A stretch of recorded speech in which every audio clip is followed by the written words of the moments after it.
Okay guys, welcome to Module 1. In this module, our expert will be looking at setting up your Shopify account. So get ready to take some notes and let's jump right in. Okay guys, so let's get into setting up our Shopify account. Ever wanted to create your own online store to sell products online? Shopify is a very popular software chosen by many online sellers to create their e-commerce websites. It is so popular due to being super user-friendly and very easy to interact with.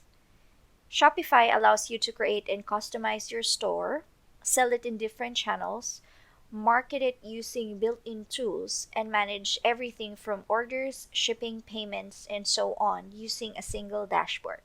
Now let's start creating our store. Click on the Start Free Trial at the upper right corner to enjoy the 14-day trial.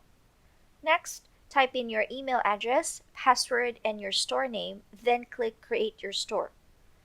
After that, you'll be asked to say something about yourself. For example, are you already selling? For now, let's answer, I'm selling, just not online. Then let's choose online only. Then for the current revenue, let's choose the second one.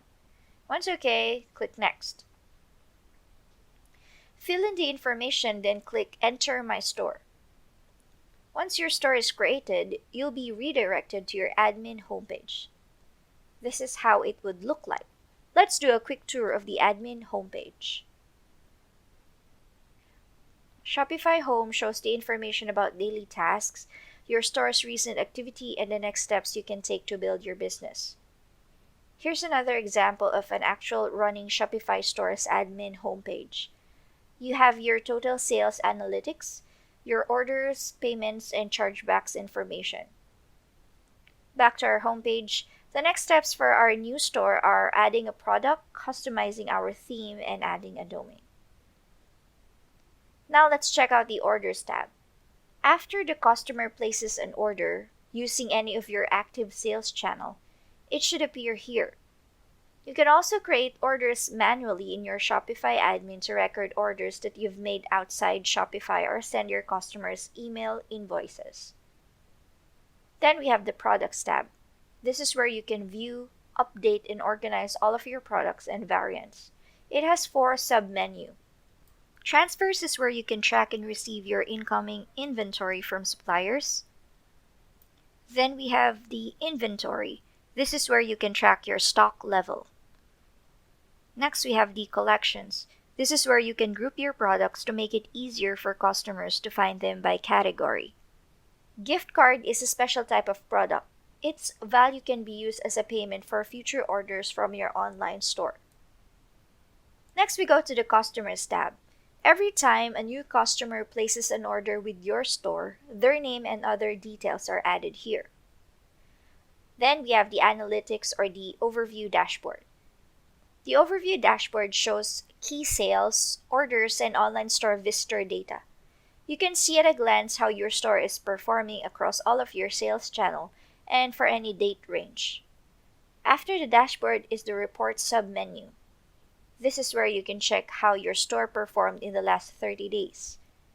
Last, we have the Live View or the real-time activity of your store. Third from the last of our main menu is Marketing. You can create and manage marketing activities like Facebook ads and marketing automations like Google Smart Shopping campaigns here. Next, we have the Discounts tab. Offering discounts can be a powerful marketing strategy for your Shopify store. To offer discounts, you can create discount codes, set up automatic discounts, or set sale prices for individual products here. Then we have the Apps tab. You can install Shopify apps to help you build your business, integrate with external services, and add features to your Shopify home. Finally, let's talk about the sales channels. Sales channels represent the different marketplaces where you can sell your products. By connecting each sales channel to Shopify, you can keep track of your products, orders, and customers in one place.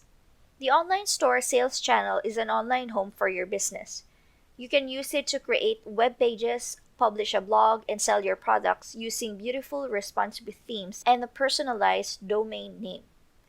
At the bottom left, you should be able to find your account settings. Let's start with the general setting. The general setting allows you to view and update your store details. This includes your store name and store address, which will also appear on your invoices. Then we have the payment provider setting. This allows you to manage your store's payment providers. This is an important step toward getting paid by your customers. When a customer checks out, they can choose to pay for their order using any of the methods that you've enabled. Then we have the checkout setting. This allows you to customize your online checkout process. You can prompt your customers to create an account when they check out, set how customers can receive updates from your store, and so on. Next is the shipping setting. Manage how you ship orders to your customers using this setting. In here, you can set up rates, package sizes, shipment information, and fulfillment services. Then we have taxes. This setting allows you to manage sales tax based on your location. Next, we have the location setting. This allows you to manage the places you stock inventory, fulfill orders, and sell products. Your locations can be retail stores, warehouses, pop-ups, dropshippers, or any other places where you manage or stock inventory.